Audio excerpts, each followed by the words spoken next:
So the other day, I reported to you all about something really scary that's happening in Pittsburgh.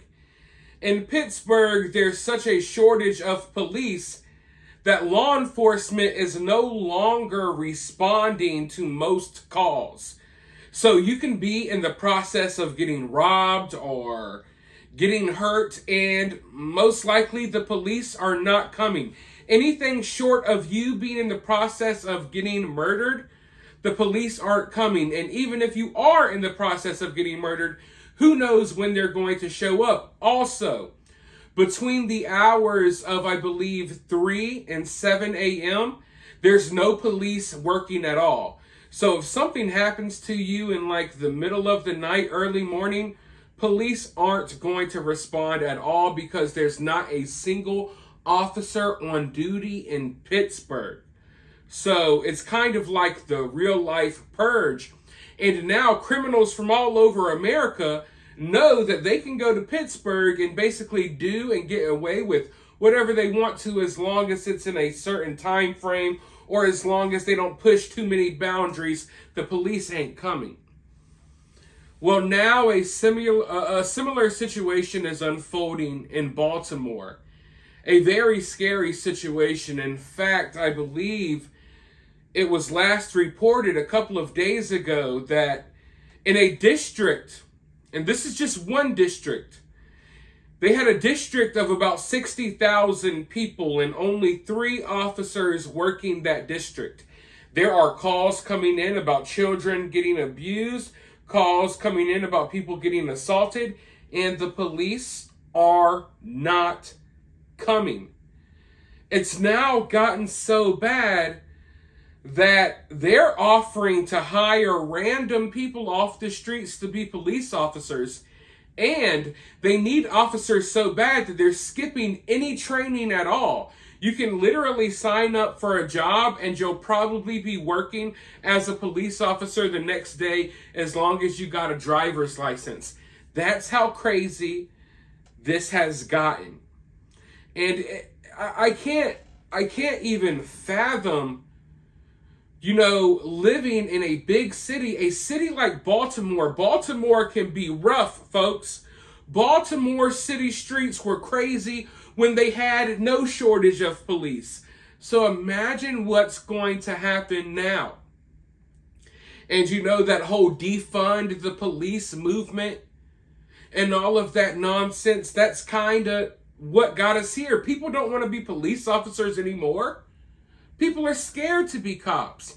And in my mind, I don't think we ever needed to defund the police. If anything, officers needed more training and we needed better vetting. Because too often, now this is not the deal with all cops. I've had different experiences. I've had experiences with cops where I felt like they were going to shoot me for no reason. And I've had experiences with cops where they were great people and I'm happy they're out here patrolling, making the city safe, right? But regardless of if people want to acknowledge it or not, we do have a problem in America, and I'm sure everywhere, with little twerps, okay? Little asshole twerps with a chip on their shoulder. They like to sign up to be cops because they get behind the badge and they think they're all big and bad. They probably got bullied in high school and middle school, and now they want to take out their frustrations on the community. We see stuff like that way too often. It's not all cops, it's just some cops, but it's a pretty large amount of cops who act this way. I'm sure that the majority of you watching this video have probably dealt with one. You may have dealt with good cops, but you get that prick too. I know you guys know what I'm talking about, even if people choose to ignore it. It is a problem.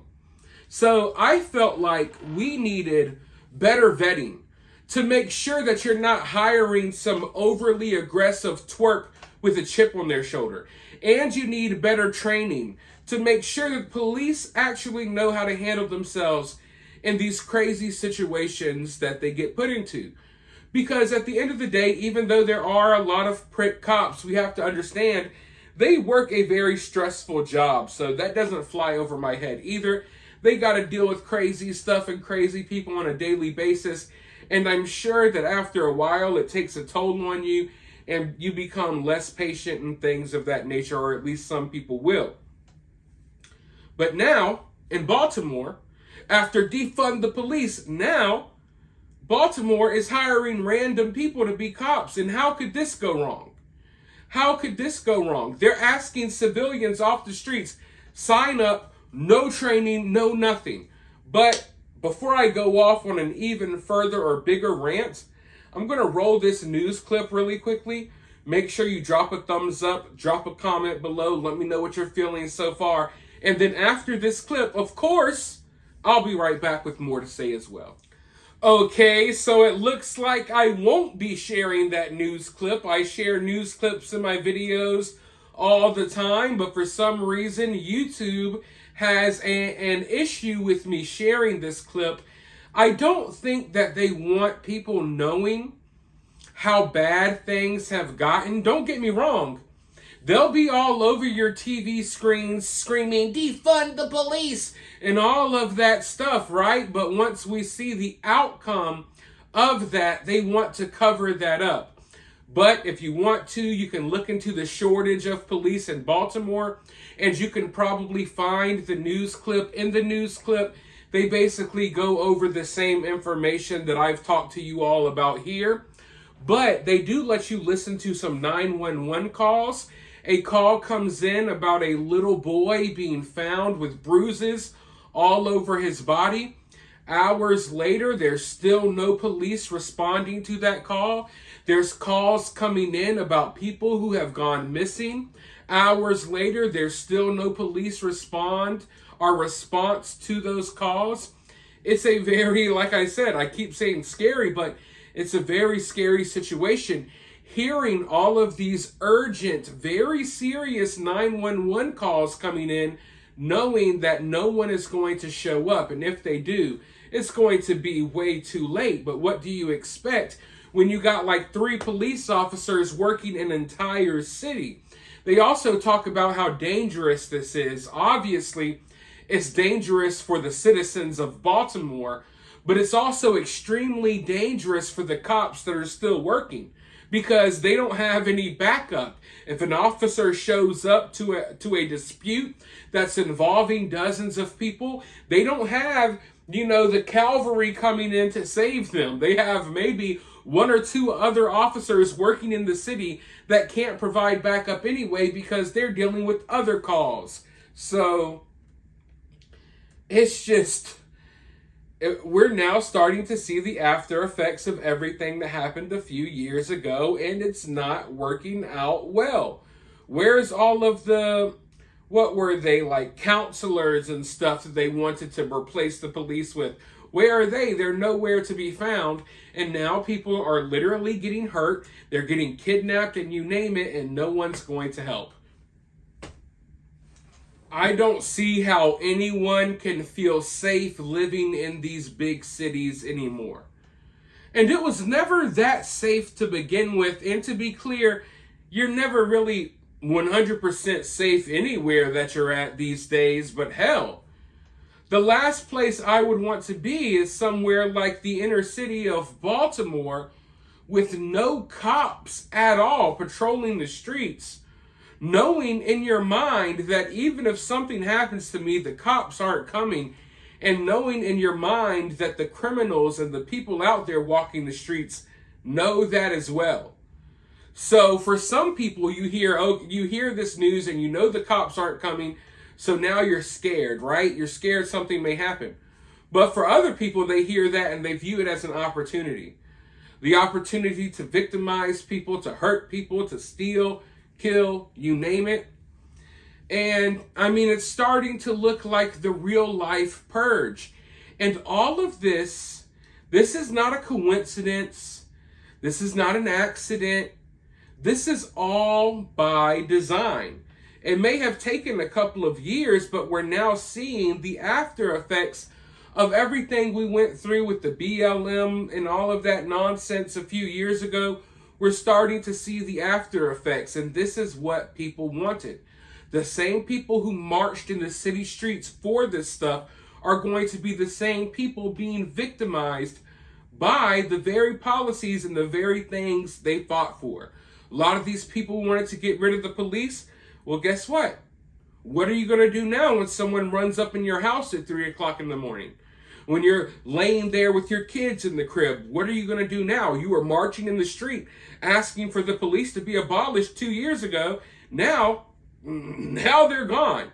Now you got citizen cops who have no business being a cop, probably have no business having a badge, a gun, or a cop car. They're going to be out here running the streets. Half of them will be crooked as well.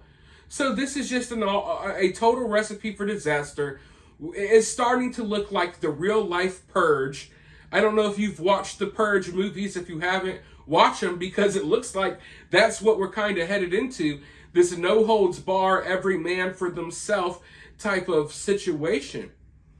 And if you're in one of those situations, the last place you want to be is in a big city surrounded by thousands upon thousands of people. You know, the best place to probably be right now is on like a ranch somewhere secluded in the country. You know what I mean? But at the end of the day, when I see stuff like this, it makes me sad. It makes me angry. It makes me discouraged about the future of this country, the future of society as a whole. And I think it's that time that if you're a praying person, I don't care what God you worship. I don't care if you don't worship any God and you just want to send prayers out into the universe. I think it may be time to start doing so. Because I don't know if there's any... I don't want to say I don't think there's any coming back from this, but it's going to be a long journey back. And we're just now heading down this road, okay? So you see things getting bad. I don't think that we're going to reverse course. I don't think that even if another person is in charge, all of a sudden everything's going to reverse course. I think that this has all been laid out by design, and we're going to have to sit here and watch how this plays out. And I think it's going to get much, much worse before it gets better. I am optimistic that eventually, somewhere down the line, who knows how long it will be, it could be decades, hundreds of years, thousands. I do believe that eventually we will get back on course, but I don't see it happening anytime soon. And the damage that has been done over the last few years, it's not something that you can just reverse overnight or reverse within a year or two. This is going to take a lot. And, you know, it's not just the damage that's been done to our country. It's not just the damage that's been done to certain industries and infrastructures. It's the damage that's been done to people emotionally, psychologically. It's going to take a lot to come back from this. But for now, let me know your thoughts about this down in the comments below. While you're down there, hit that thumbs up. If you want to donate to the channel, you could do so via CashApp, or you can help the channel for free by subscribing and sharing this video. But with that being said, I'll talk to you all soon in the next one.